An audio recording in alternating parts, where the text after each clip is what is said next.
Ancient civilizations understood the cosmos with a sophistication that defies conventional history. This video reveals 20 artifacts that prove our ancestors mapped stars, predicted eclipses, and encoded advanced science long before modern technology.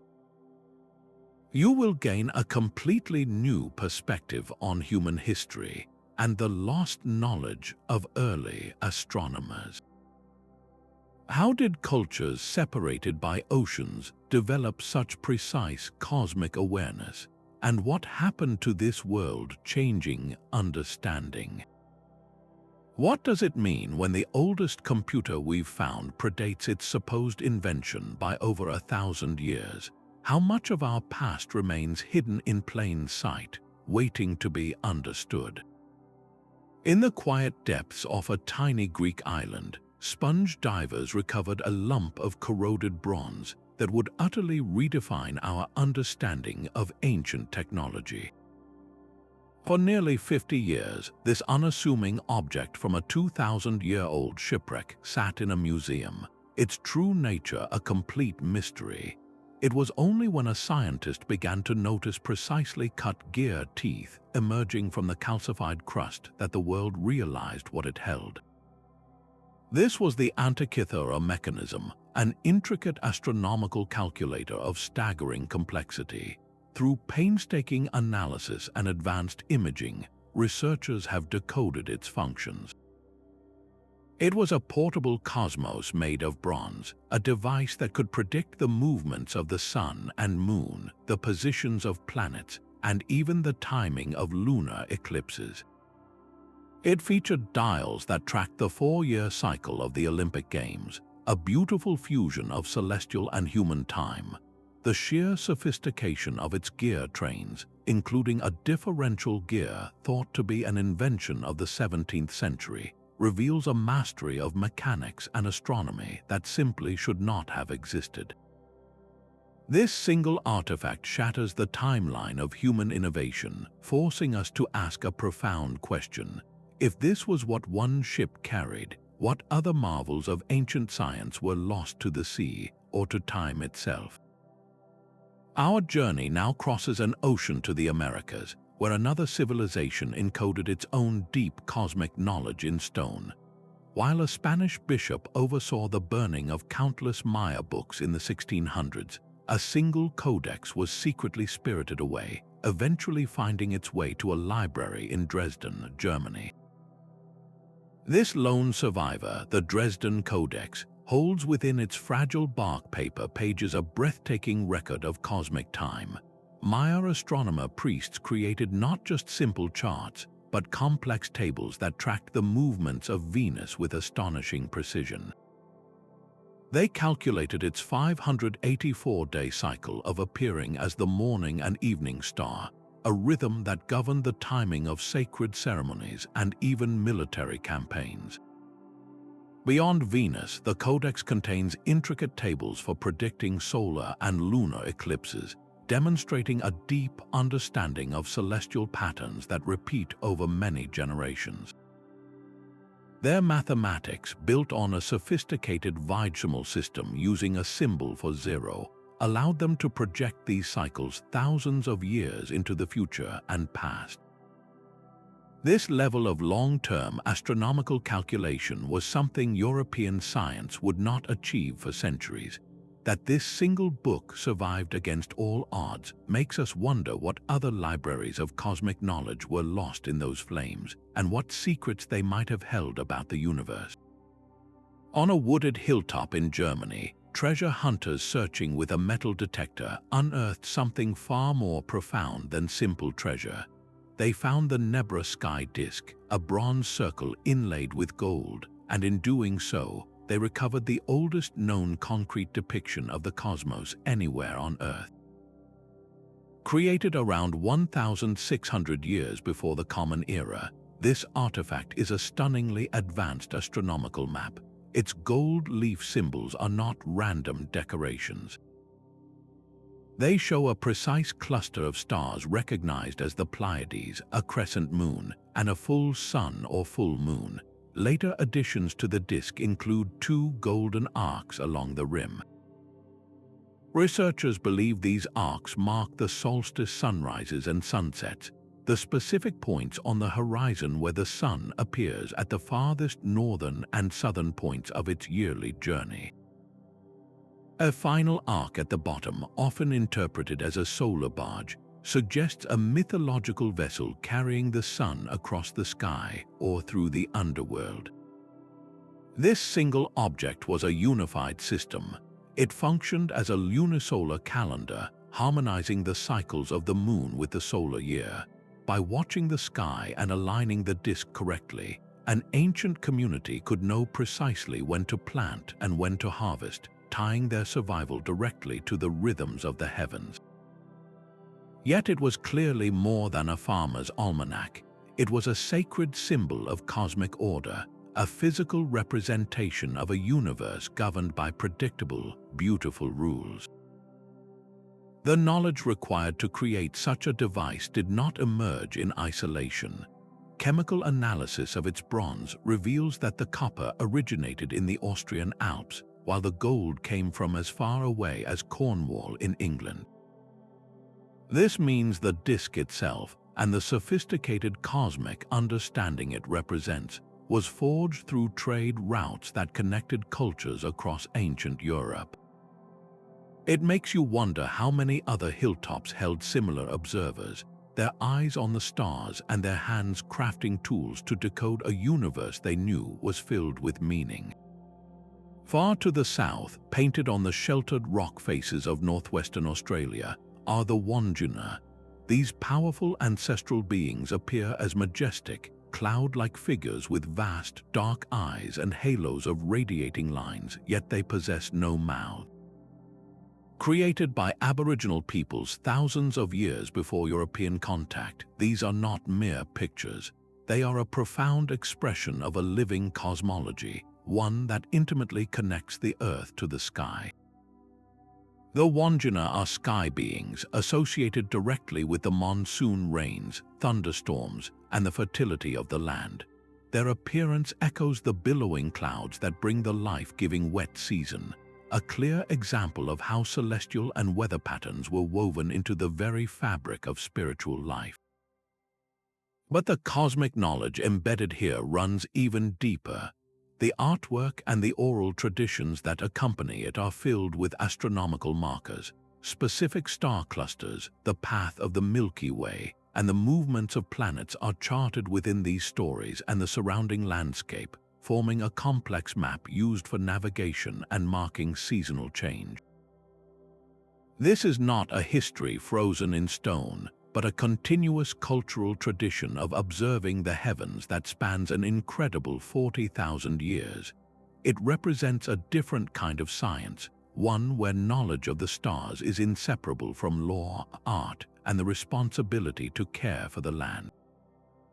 This deep, enduring connection to the cosmos finds a startling parallel in the sands of another ancient civilization, where the stars were not just watched, but systematically mapped with an accuracy that defies easy explanation. Deep within the stone chambers of an Egyptian temple, a ceiling holds a silent conversation with the stars. The Temple of Hathor at Dendera shelters one of the most breathtaking ancient artifacts ever discovered, the Dendera Zodiac. This magnificent circular bas-relief, carved from a single block of sandstone, is a detailed map of the heavens as the ancient Egyptians knew them. It is not a simple pattern of stars. Here, the familiar figures of our zodiac, like the bull of Taurus, stand alongside powerful Egyptian gods and their own unique decans, the star patterns they used to mark the hours of the night. This is a complete cosmic system frozen in stone. The precision of the constellations reveals an observational tradition honed over countless generations, a patient, cumulative study of the night sky.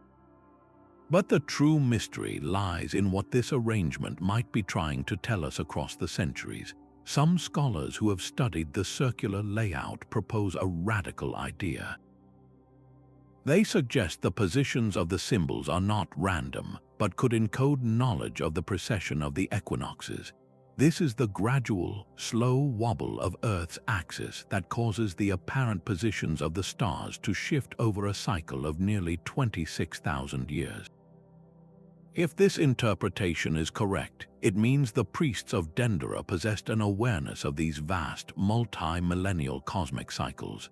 This would represent a conceptual leap of staggering proportions, an understanding that the entire celestial sphere was in a state of slow, predictable motion. How could an ancient civilization comprehend a timescale so immense that it dwarfs all of recorded history? The Dendera Zodiac does not offer easy answers. Instead, it stands as a monumental question carved in stone, challenging our assumptions about the depth of their astronomical vision and leaving us to wonder what other long-term cycles they might have tracked. This Egyptian fusion of myth and measurement finds a curious echo far to the east, where a different civilization was building observatories of breathtaking scale and accuracy. Among the dusty artifacts unearthed near Baghdad in 1938 were a few clay jars that seemed utterly unremarkable. Yet inside each one, archaeologists found something that should not have been there. A copper cylinder housed an iron rod, all sealed with an asphalt plug. When filled with an acidic liquid like vinegar or wine, this simple assembly becomes a primitive battery, capable of generating a small electrical current. Created during the Parthian era around 200 years before the Common Era, these so-called Baghdad Batteries stand as a profound enigma. Their exact purpose remains one of history's quiet debates. Were they used for electroplating to deposit a thin layer of gold or silver onto objects? Could they have served a medical purpose, providing a mild shock for therapeutic reasons?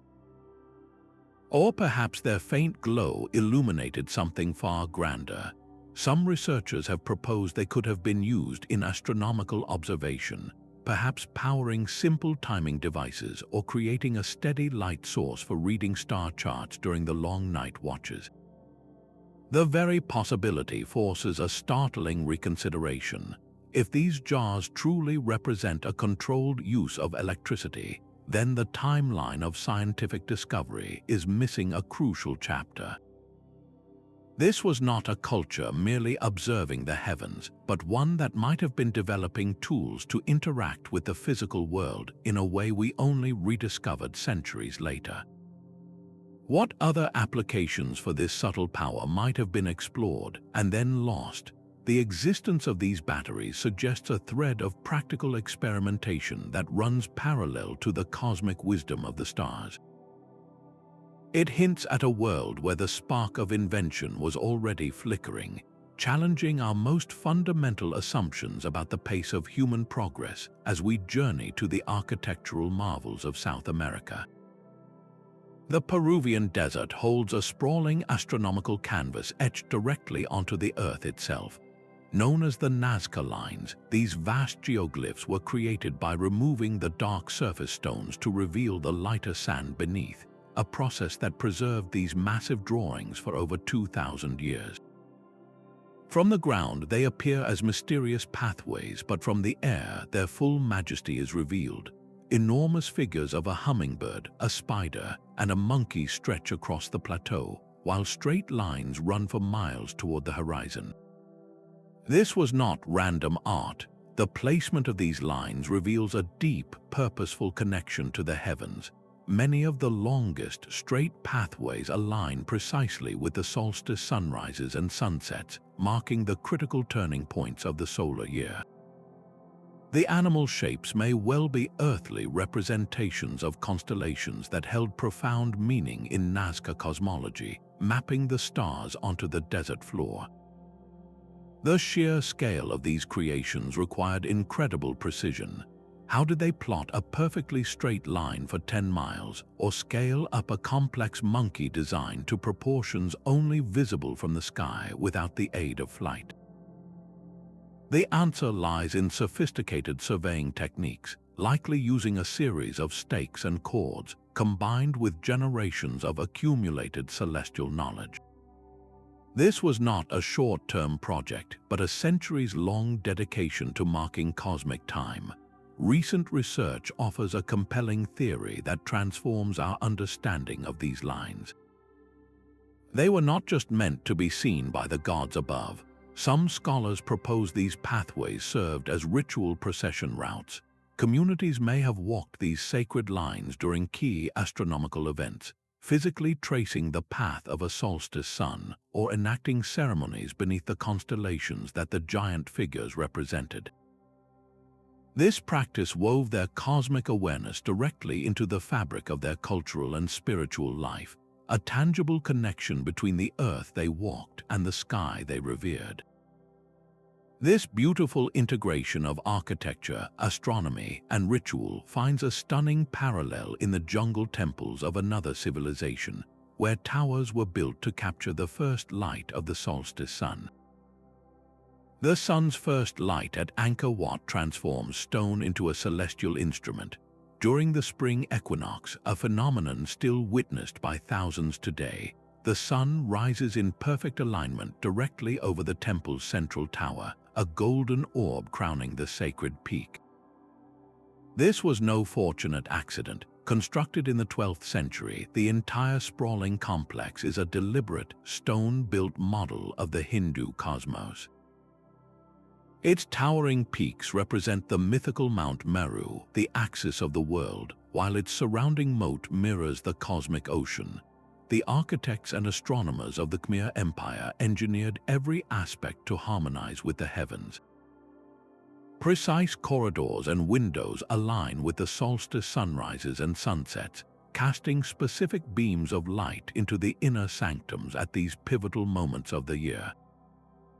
Beyond solar alignments, the temple's exquisite bas-reliefs are more than mythic stories. They are intricate star charts, depicting constellations and planetary deities that guided both spiritual life and the agricultural calendar. This profound integration allowed the temple to function as a massive, immovable clock and calendar. By observing the shifting light and shadows across its galleries and towers, priests could mark the passing seasons, predict the monsoon rains, and determine the optimal times for planting and harvest. How did they achieve such precision over such a vast scale? The answer lies in generations of meticulous observation, a cumulative science passed down and literally set in stone. Angkor Wat stands as a testament to a universal human impulse, a drive shared by cultures from the deserts of Peru to the jungles of Cambodia, to build monuments that reflect the order of the cosmos and anchor their world to the reliable rhythms of the sky. This desire to map the heavens onto the earth finds a different yet equally mysterious expression in the rolling plains of England, where a circle of giant stones has guarded its secrets for millennia. Even a Roman citizen on the move could carry the cosmos in their pocket.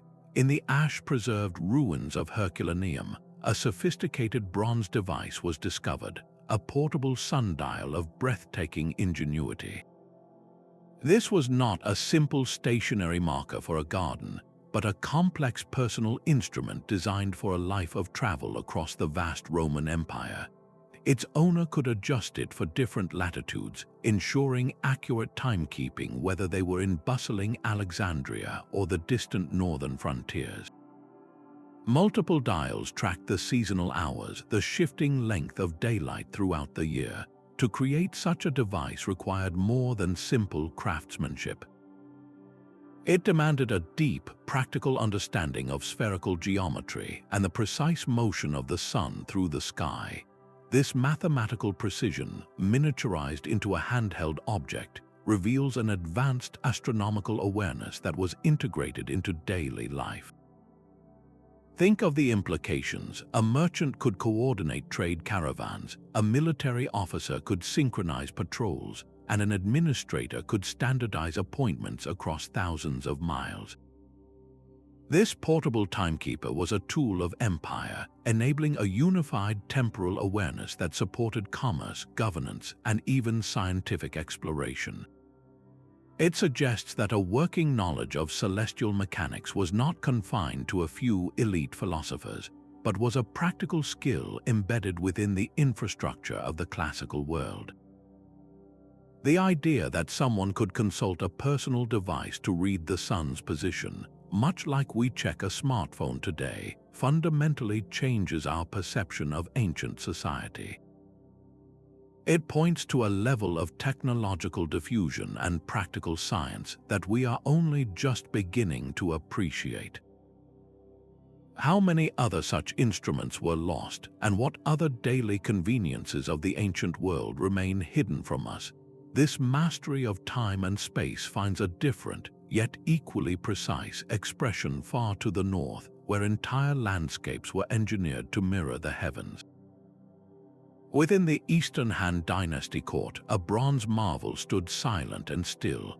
In the year 132, without any tremor felt by those in the room, one of its 8 dragon heads suddenly clattered to life. A bronze ball dropped from the dragon's jaws, landing with a resonant chime into the mouth of a waiting bronze frog below. This was the seismoscope of Zhang Heng, and it had just announced an earthquake hundreds of miles away. How it achieved this remains a subject of scholarly debate, with theories suggesting a delicate pendulum hidden inside detected the distant seismic waves. Yet the device was far more than a mechanical wonder. It was a physical expression of a profound Chinese cosmological principle, the idea of cosmic resonance. This was the belief that heaven and earth were intimately linked, a single interconnected system where events in one realm would create echoes in the other. A quake on Earth was not an isolated event, but a ripple in this greater cosmic fabric. Zhang Heng himself was a master of reading these celestial patterns. As the court astronomer, he refined the complex Armillary sphere, a model of the cosmos used to track the paths of stars and planets. He meticulously catalogued thousands of stellar bodies, creating detailed records of the night sky. His genius lay in this seamless integration. To him, the same fundamental laws that governed the orderly motion of the heavens also governed the sometimes chaotic movements of the Earth. His seismoscope was not just an early warning system. It was a philosopher's instrument, a bronze oracle that listened for the whispers of a universe in conversation with itself. It challenges our modern compartmentalized view of science, presenting a world where astronomy, seismology, and philosophy were woven into a single, unified understanding of existence. If the Earth and stars truly resonated, what other cosmic conversations were our ancestors able to hear that we, with all our technology, have forgotten to listen for? A continent away from the Khmer temples, another stone circle quietly charts the sun's journey. In the grasslands of Victoria, Australia, the Wurdi Youang stone arrangement rests as a testament to an astronomical tradition of profound depth. This is no random scattering of rocks. Dozens of basalt stones form a deliberate egg-shaped ring nearly 50 meters across, a design whose purpose becomes clear only when you stand within it. The major axes of the arrangement align precisely with the setting sun at the summer and winter solstices, while another key stone marks the equinox sunset. This was a sophisticated and permanent solar calendar, built by Aboriginal Australians whose connection to this land stretches back tens of thousands of years. For the local communities, these alignments were not abstract celestial events. They were critical markers that signaled the migration patterns of animals, the life cycles of plants, and the optimal times for hunting and gathering. The entire rhythm of life was governed by this stone-built clock. Its construction required a precise, long-term understanding of the solar year, observing the sun's slow crawl along the horizon until its key positions could be permanently memorialized in stone. The true power of Wurdi Youang lies not just in its age, which may exceed the Egyptian pyramids, but in the living knowledge system it represents. This understanding was not locked away in a text but was sung, danced, and told in stories, passed down through countless generations as part of a continuous cultural tradition. It demonstrates a different path to scientific insight, one where careful observation of the natural world is woven directly into law, art, and the responsibility to care for country. This ancient observatory challenges the very notion of where and how science began, suggesting that the drive to understand the cosmos is a fundamental human impulse that has flourished across the globe in uniquely brilliant ways. If such precise knowledge could be maintained for millennia outside any written tradition, what does that tell us about the potential depth of other oral histories and the astronomical wisdom they might still hold? Thousands of standing stones march across the French landscape in silent, orderly rows. The Carnac Alignments in Brittany are a prehistoric puzzle on a truly monumental scale, with over 3,000 megaliths erected by Neolithic communities around 4,500 years before the Common Era. These are not random placements. The long, parallel avenues of menhirs show deliberate and precise alignments with key celestial events. Certain rows capture the first light of the solstice sun, while others point toward the extreme rising and setting points of the moon during its complex 18.6-year cycle, known as a lunar standstill. To mark these subtle lunar extremes requires not just one lifetime of watching the sky, but many.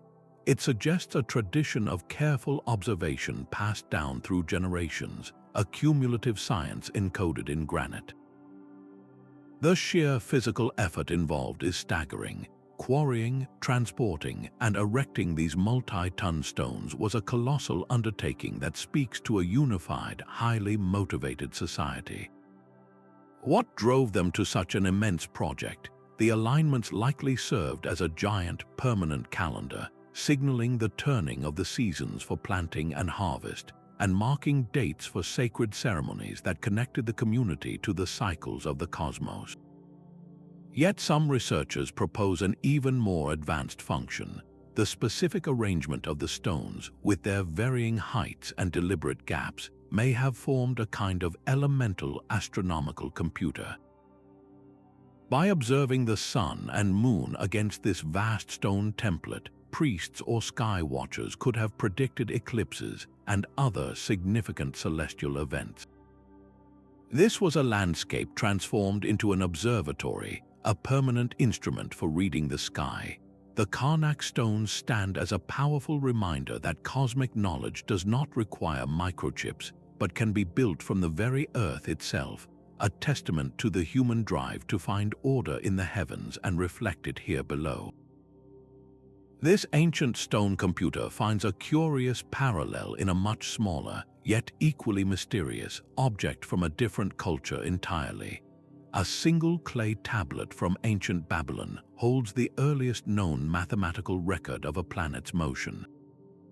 The Venus tablet of Ammisaduqa, created during the reign of King Ammisaduqa around the 17th century before the Common Era, meticulously documents the appearances and disappearances of Venus over a 21-year period.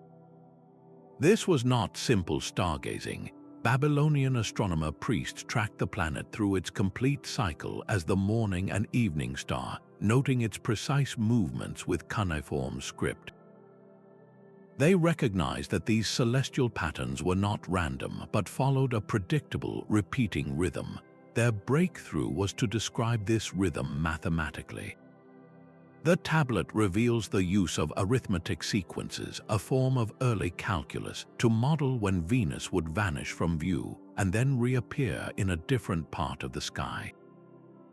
This systematic application of mathematics to a planetary body represents a monumental leap in human thought. It transformed astronomy from pure observation into a predictive science. The ability to forecast the movements of a celestial god like Venus would have held immense power, influencing royal decisions and the timing of state rituals. This single artifact provides a clear, tangible link in the history of science. It shows a culture actively decoding the cosmos with numbers, laying the foundational principles for the astronomical traditions that would later flourish in Greece, India, and the Islamic world. If they could do this for one planet with such precision over 3,500 years ago, what other cosmic cycles were they quietly calculating, their records still waiting to be unearthed from the desert sands? Across an ocean without a single coastline in sight, Polynesian navigators held the cosmos in their hands with objects that looked like simple collections of sticks and shells. These are the Polynesian stick charts, and they represent one of the most elegant and practical mapping systems ever created. To an untrained eye, they appear as abstract art, but to a master navigator, they were a dynamic, three-dimensional guide to the entire Pacific. The curved sticks did not represent land, but the deep ocean swells, the great rolling waves generated by distant weather patterns and the steady trade winds. Shells or small stones marked the positions of specific islands, while other sticks illustrated how these swells would bend and refract around landmasses, creating interference patterns that could be felt through the hull of a canoe long before any land was visible. This was a map not of the static Earth, but of the living sea itself. Their cosmic knowledge was equally profound. They understood how the star paths shifted as they sailed north or south, using specific zenith stars that passed directly overhead to pinpoint their latitude with remarkable accuracy. They watched the flight paths of migratory birds and read the colors of the sky and sea, weaving celestial, oceanic, and biological data into a single, cohesive mental model. This non-Western science of wayfinding enabled them to discover and settle islands scattered across millions of square miles of open ocean, a feat of exploration that spanned centuries. While European sailors clung fearfully to coastlines, Polynesian voyagers were mastering the deep Pacific, guided by a cosmic understanding that was as practical as it was profound. How many other sophisticated systems of knowledge have been overlooked simply because they were built from shells and memory rather than brass and parchment? A perfect square encloses a series of interlaced triangles, which in turn radiate outward through concentric circles and delicate lotus petals. This is a yantra, a sacred geometric diagram from ancient India that is far more than a spiritual symbol. It is a map of cosmic principles rendered in pure mathematical form. These intricate designs, often etched onto copper plates or drawn with meticulous care, represent the fundamental structure of the universe according to Vedic cosmology. Each line, point, and shape is a deliberate expression of celestial relationships. The central point, or bindu, symbolizes the unmanifest source of creation, while the expanding triangles and circles chart the emergence of space, time, and the celestial bodies themselves. Specific yantras are dedicated to planetary deities, their geometric patterns encoding the perceived energies and orbital rhythms of the sun, moon, and visible planets. The Shri Yantra, one of the most famous, is a stunningly complex matrix of 9 interlocking triangles that is said to represent the entire cosmic process, from the first burst of creation to the manifest world we inhabit. The precision required to construct these diagrams reveals an advanced understanding of proportion and geometry, a science of form that was inseparable from a science of the spirit. They were not merely to be looked at but to be meditated upon. A practitioner would visually trace the pathways of the design, using it as a tool to journey inward and contemplate the grand architecture of existence.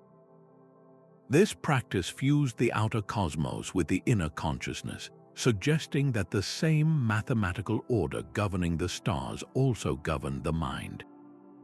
How many other ancient cultures perceived reality in this holistic way, seeing no division between the geometry of a sacred diagram and the physics of the spinning galaxies?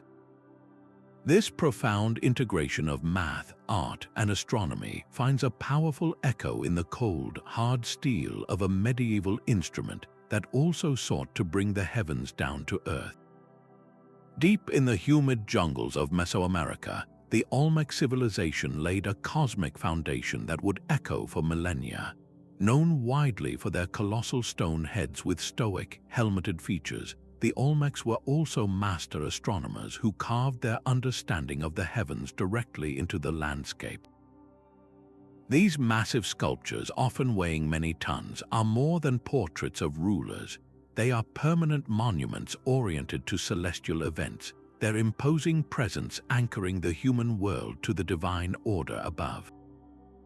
Beyond the heads, intricately carved stelae and altars depict rulers interacting with celestial beings, often shown emerging from mythic portals that symbolize the boundary between the earthly and cosmic realms. One of the most telling artifacts is the small but profound Tuxtla statuette, a greenstone figure covered in early hieroglyphic writing. The inscriptions on this statuette are not random markings. Scholars have identified them as some of the earliest recorded notations of the Venus cycle, tracking the planet's complex dance as the morning and evening star. This reveals a society that was not merely watching the sky, but systematically recording its patterns, transforming light into language. The Olmecs appear to have been the original architects of the core calendar systems that later cultures would perfect. They developed the fundamental concept of the 260-day sacred calendar, a cycle woven from the movements of the sun, Venus, and other celestial bodies, which governed ritual life and prophecy. Their astronomical observations provided the essential framework, the raw data and conceptual models, that the Maya and Aztecs would later refine into their own breathtakingly precise calendars and eclipse tables. How did this mother culture, working over 3,000 years ago, first decipher the celestial code that would come to define an entire region? Their legacy is a reminder that the greatest intellectual revolutions often have humble, stone-carved beginnings, their origins quietly waiting in the jungle, slowly revealing their secrets to those who know where to look. A Viking longship sails through a world of grey. The horizon vanished behind a solid wall of fog and cloud. With no sun or stars to guide them, how could they possibly know which way to point their prow? The answer may have been a seemingly ordinary crystal held in the hand of their navigator. Known from Norse sagas as a solarstein or sunstone, this was not a mythical object. Modern archaeology and physics have confirmed its existence and its startlingly simple principle. The crystal, often made of a transparent calcite known as Iceland spar, possesses a unique property. It polarizes light, filtering the scattered rays that penetrate the cloud cover. By rotating the stone and observing the changes in brightness within the crystal, a skilled user could pinpoint the exact position of the hidden sun, even when it was completely invisible to the naked eye.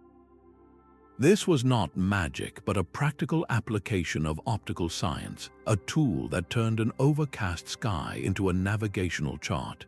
The implications are staggering. With this technology, Viking explorers could have maintained their course across the vast, featureless expanse of the North Atlantic, enabling their legendary voyages to Iceland, Greenland, and even the coast of North America long before other European cultures dared such journeys. This simple crystal represents a different kind of genius. It was not a grand monument or a complex mechanism, but a portable, elegant solution to a fundamental problem of cosmic navigation. It speaks to an empirical, hands-on understanding of the natural world, where the very physics of light became a key to unlocking the secrets of the sky. The Viking Sunstone compels us to ask what other subtle technologies, built from natural materials and deep observation, have been lost to time because they left no grand ruins behind. The entire Australian continent is woven together by an invisible web of song. Aboriginal songlines are not merely melodies, but a living, breathing library of cosmic knowledge, a navigational system encoded in rhythm and verse that has guided journeys for over 50,000 years. A single song can map a journey of hundreds of miles, with each verse describing a specific landmark, a water source, or a particular rock formation. But this is far more than a terrestrial map. The very same song that describes the curve of a river might also encode the position of a star cluster rising on the horizon at a certain time of year. The rhythm of the walk is mirrored in the rhythm of the chant, creating a multi-sensory memory palace that connects the individual directly to the landscape and the heavens above. A singer walking a songline is not just traveling from one place to another. They are retracing the steps of ancestral beings who, in the dreamtime, sang the world into existence, leaving their stories and their celestial knowledge imprinted upon the earth.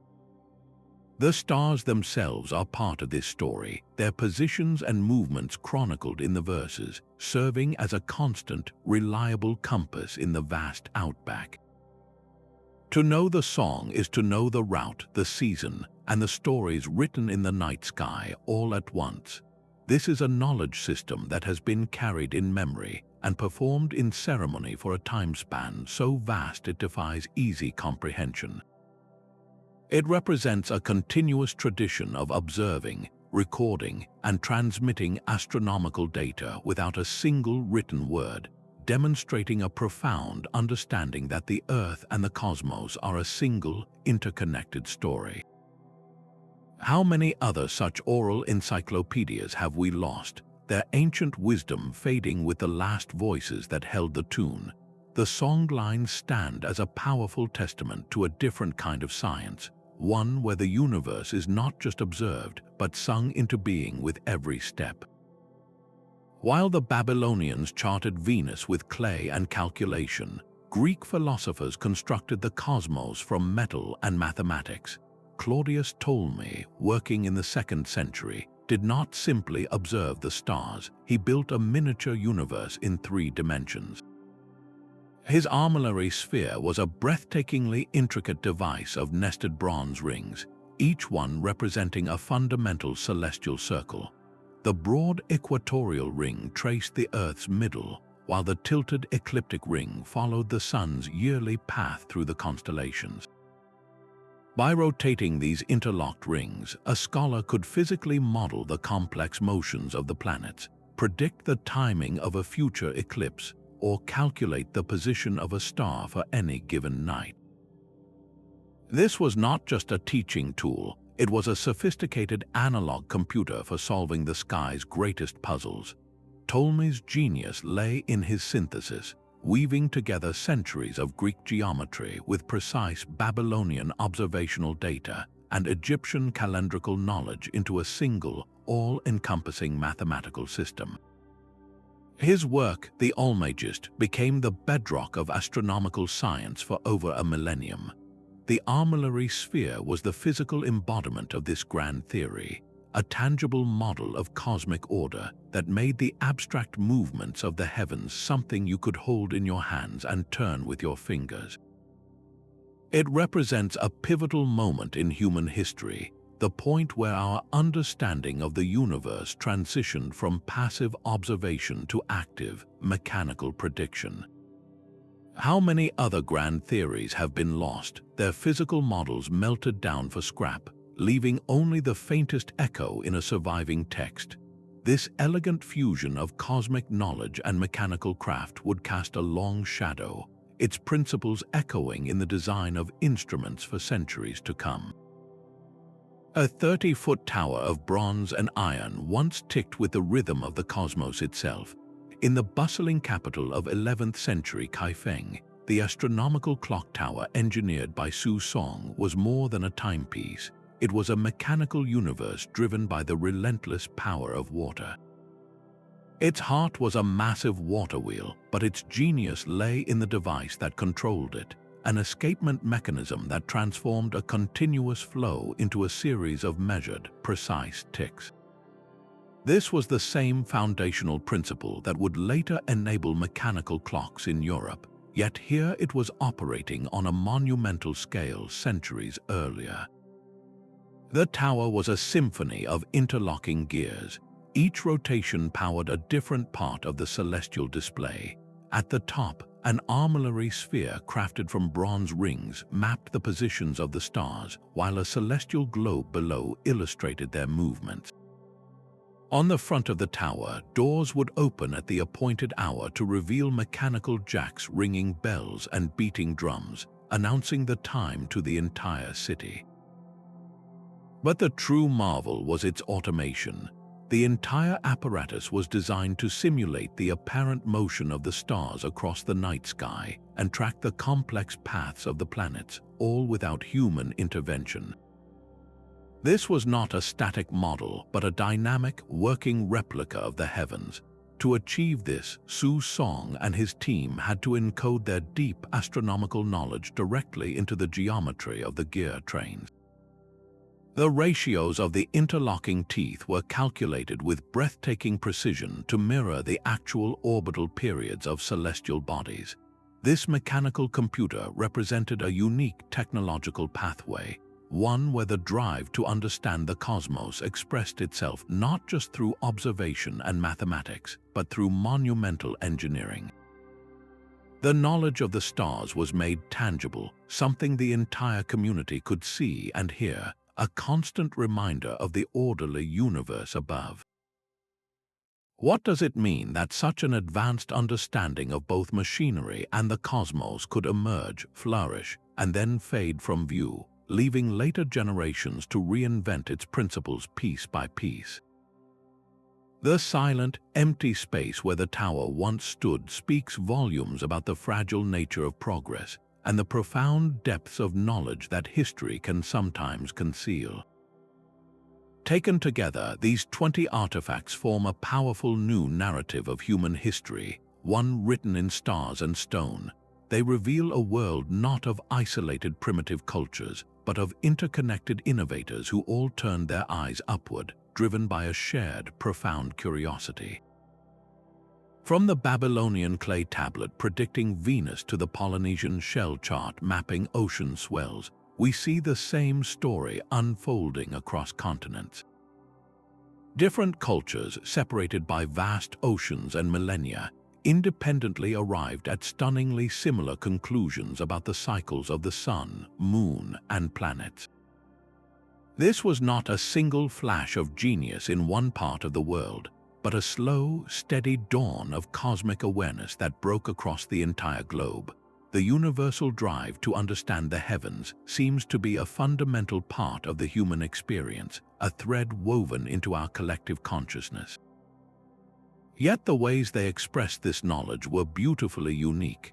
The Chinese sought cosmic resonance between heaven and earth, while the Maya encoded time into intricate bark paper books.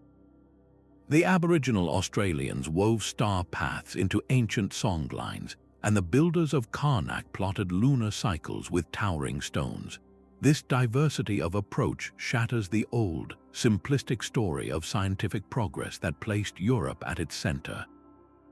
It shows us that advanced understanding is not the property of any one culture, but a potential that can be realized anywhere humans carefully observe the world around them. What does this collective legacy mean for us today? It suggests that our modern scientific worldview is not a sudden invention, but the latest chapter in a very long and deeply multicultural conversation with the cosmos. The true mystery may not be how these ancient people knew so much, but why we ever convinced ourselves they knew so little. This collective legacy of cosmic artifacts paints a picture far richer than any single discovery. It reveals a stunning truth that echoes across the ages. Our ancestors possessed a knowledge of the heavens that not only rivaled later understanding, but in many ways anticipated the very questions modern science seeks to answer. From the intricate bronze gears predicting eclipses in Greece to the stone corridors framing the equinox sun in Cambodia, these objects are more than relics.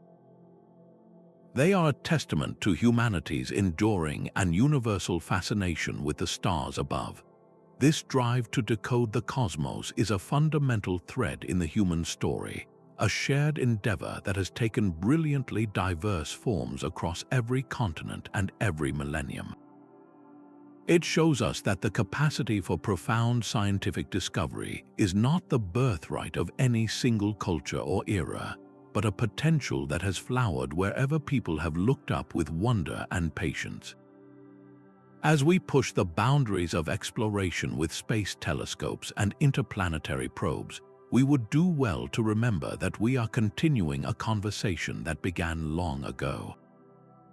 We stand on the shoulders of ancient astronomers, navigators, and engineers whose insights into cosmic cycles and celestial order still have much to teach us about ingenuity, perspective, and our own place in the vast tapestry of the universe.